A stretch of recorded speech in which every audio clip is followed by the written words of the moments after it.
Selamat pagi anak-anak.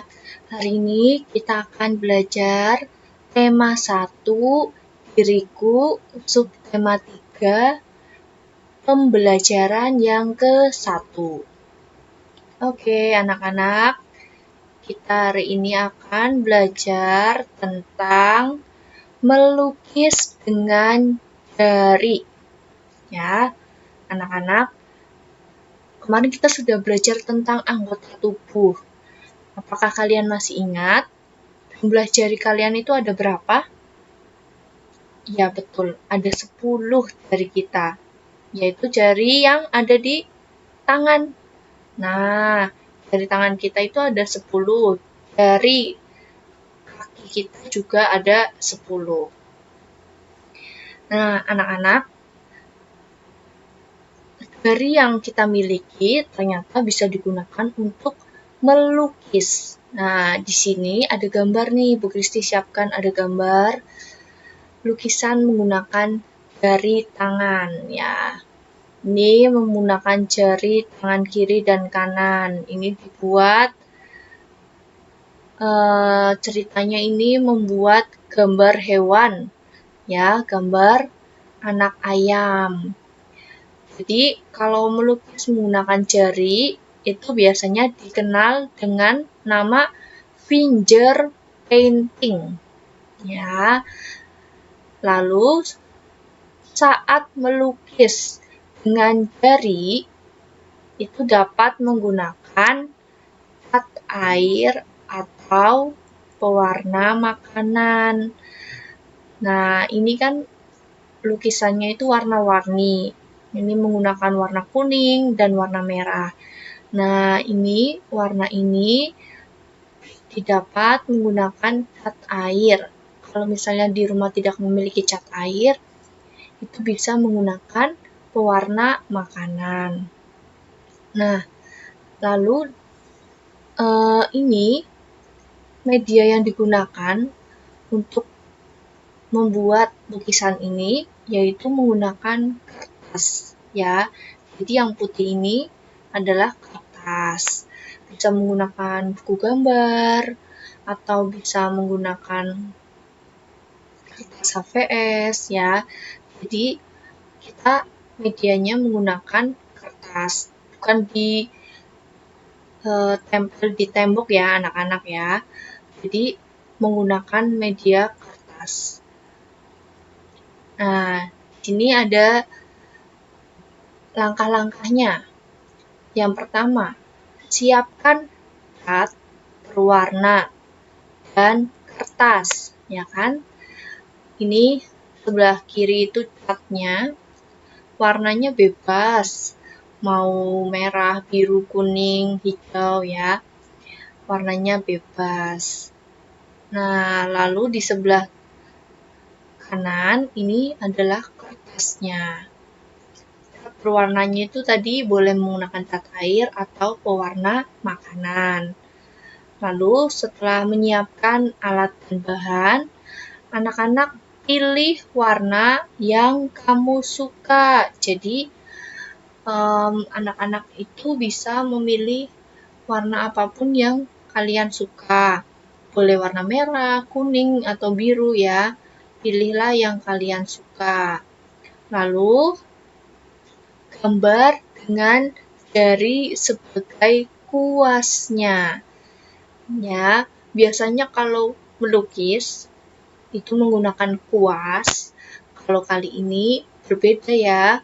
Kita menggunakan jari tangan kita. Kalian bisa menggunakan jari telunjuk atau kalau kalian mau menggunakan 5 jari kalian juga boleh. Kalian bebas menggunakan jari yang mana, lalu kalian menentukan mau menggambar apa, boleh tentang hewan, tentang tumbuhan, atau tentang pemandangan. Ya. Nah, anak-anak, setelah kalian tadi belajar tentang melukis menggunakan jari, otomatis jari yang kalian gunakan itu kan kotor karena tadi menyentuh air. Nah, Jadi kalian harus menjaga kebersihan tubuh kalian setelah kalian melukis tadi. Nah, di sini kita akan belajar tentang aturan menjaga kebersihan tubuh di rumah. Di sebelah kiri ada gambar tangan kita, ya, bisa dilihat di sini tangannya penuh dengan kuman. Nih, yang warna macam-macam ini adalah kuman. Anak-anak, kuman itu ada di mana-mana. Ya, kuman itu ada di ujung jari. Nih, di ujung jari ya, dilihat gambarnya. Lalu kuman juga ada di sela-sela kaki. Nah, kalau ini adalah jari tangan. Nah, kalau di kaki itu juga ada anak-anak. Ya, sela-sela itu maksudnya bagaimana, Bu? Yang ini loh anak-anak. Di tengah-tengah jari satu dan jari yang lainnya itu namanya sela-sela. Ya, di sela-sela itu juga ada kumannya. Nah, kuman itu membuat kita sakit. Kita harus berusaha mengusirnya. Bagaimana cara mengusirnya? Caranya berarti kita harus merawat tubuh agar bersih selalu. Bagaimana agar tubuh kita bersih? Itu caranya yaitu dengan mencuci tangan dan kaki, yaitu saat setelah melakukan aktivitas. Nah, ini adalah salah satu cara kita untuk merawat tubuh agar terhindar dari kuman. Ya, ini ada gambarnya. Tadi setelah melukis, ini mencuci tangan, lalu mencuci kaki. Nah, anak-anak, mari kita akan menyimak video cara mencuci tangan yang baik dan benar sesuai dengan Organisasi Kesehatan Dunia. Jadi, kita akan menyimak dan belajar bersama supaya kita semua bisa mencuci tangan yang baik dan benar agar kita semua terhindar dari penyakit atau virus dan kuman. Nah, kita simak videonya bersama-sama ya. Cara mencuci tangan yang baik dan benar. Pertama, basahi tangan dengan air. Lalu, tuangkan sabun cuci tangan secukupnya. Kemudian, gosok kedua telapak tangan. Setelah itu, gosok kedua punggung tangan dan selajari bagian luar. Gosok juga selajari bagian dalam. Lalu, kunci kedua tangan dan bersihkan secara bergantian. Gosok kedua ibu jari dengan gerakan memutar. Kemudian, putar seluruh ujung jari di telapak tangan secara bergantian. Terakhir, bilas dengan air bersih yang mengalir.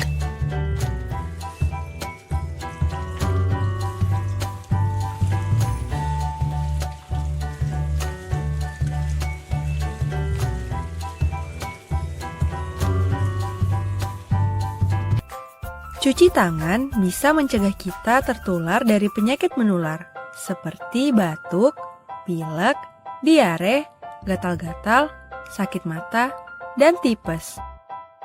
Di telapak tangan terdapat 39.000 hingga 460.000 kuman. Kuman ini bisa berkembang sampai 2 kali lipat dalam hitungan menit loh. Kuman tersebut bisa bertahan hidup sampai 3 jam di tangan. Biasakan mencuci tangan pada saat sebelum makan dan sesudah makan, sesudah buang air,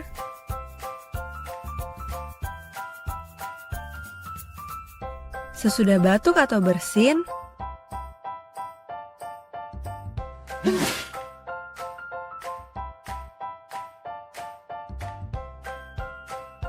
setelah memegang sampah,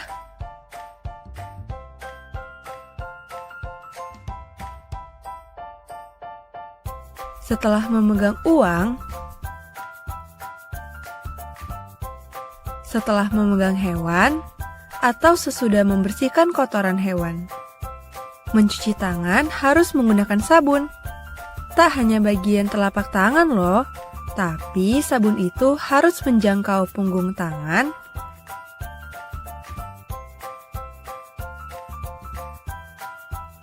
sela-sela jari, bagian dekat kuku, sampai ke pergelangan tangan. Sabun bisa membantu menghilangkan dan membunuh kuman penyakit dan berbagai kotoran dari kulit. Oke, tadi kita sudah menyimak videonya bersama tentang mencuci tangan yang baik dan benar. Oke, kita perlu ingat ya anak-anak, kalau mencuci tangan itu dan kaki itu sangat penting. Sangat penting sekali karena kita melakukan berbagai macam aktivitas. Kita menyentuh banyak barang, ya, memegang banyak barang. Jadi, kita harus rajin cuci tangan supaya kita terhindar dari sakit atau penyakit yang hinggap di tangan kita atau di kaki. Oke, rajin cuci tangan ya anak-anak, supaya kita terhindar dari virus atau penyakit. Selanjutnya, kita akan belajar cara menulis dengan benar. Nah, anak-anak, kemarin kita juga sudah belajar posisi duduk yang baik dan benar saat belajar. Sekarang kita akan belajar cara menulis dengan benar. Nah, cara menulis yang benar itu adalah salah satu cara lain untuk merawat tubuh kita. Karena saat menulis, itu ada posisi tubuh yang baik supaya tubuh kita tetap terjaga dan terawat. Kita lihat yuk. Nah, di sini ada gambarnya. Menulis dengan posisi duduk yang benar. Di sini ada gambar kiri dan kanan. Nah, gambar yang kiri ini disilang. Berarti menunjukkan ini adalah posisi yang salah. Ya, kenapa ini posisi yang salah? Ya, anak-anak, kita lihat saat menulis itu sebaiknya kita duduk dengan tegak, ya. Kita lihat yang gambar kanan. Ini diberi tanda centang, berarti ini benar. Dia duduknya posisinya tegak. Tidak seperti gambar yang kiri. Gambar yang kiri, ini posisi duduknya dia membungkuk. Ya, saat menulis dia membungkuk. Ini bukan posisi yang baik untuk menulis karena ini bisa menyebabkan sakit di area punggung, ya. Jadi duduk dengan tegak supaya kita tidak merasa lelah atau sakit di bagian punggung. Selanjutnya, kita akan belajar memegang pensil yang benar. Cara memegang pensil yang benar itu adalah seperti gambar yang kanan, diberi tanda centang. Ini adalah posisi yang benar. Ya, kita memegang pensil menggunakan ibu jari kita dan jari telunjuk. Ya, itu cara yang benar. Lalu memegangnya itu agak miring. Ya, jadi itu memudahkan untuk menulis dengan rapi. Kalau seperti gambar yang kiri, ini adalah posisi yang salah, diberi tanda silang. Ini posisi yang salah. Kenapa? Karena ini posisinya, kita lihat ini. Ya, ini tangannya menggenggam pensil semuanya. 5 jarinya itu menggenggam dengan kuat pensilnya. Bagaimana kita menulis kalau kita menggenggam pensilnya dengan kuat, 5 jarinya itu menggenggam dengan kuat. Kalau menggenggam pensil seperti itu akan membuat kita kesulitan menulis dengan baik dan rapi, ya anak-anak. Jadi, cara memegang pensil yang seperti gambar kiri adalah cara yang salah. Cara yang lebih tepat itu cara yang sebelah kanan. Oke, nanti kalian bisa mempraktekannya di rumah. Lalu selanjutnya, meletakkan buku dengan tepat. Kenapa kita harus meletakkan buku dengan tepat? Saat menulis, kita memegang pensil dan menekan pensil itu di buku tulis. Jadi kita harus meletakkan buku di tempat yang tepat. Kalau gambar yang kiri ini salah, kenapa? Karena anak ini meletakkan bukunya di atas anggota tubuh bagian paha, ya. Kalau menulis dengan cara seperti ini, kita akan kesulitan untuk mendapatkan tulisan yang rapi, ya. Jadi, untuk menulis yang rapi, letakkan buku di tempat yang tepat, seperti gambar yang kanan. Ya, buku diletakkan di tempat yang datar dan kuat. Contohnya, meja. Ya, anak yang sebelah kanan ini meletakkan buku di atas meja yang datar dan kuat. Jadi, tidak akan goyah ketika kalian menulis. Nah, semua cara tadi kalian harus lakukan dengan tepat agar tubuh kita semua itu tetap terawat dan terjaga kesehatannya. Oke, terima kasih anak-anak sudah belajar bersama hari ini. Tetap semangat dan jaga kesehatan. Tuhan memberkati.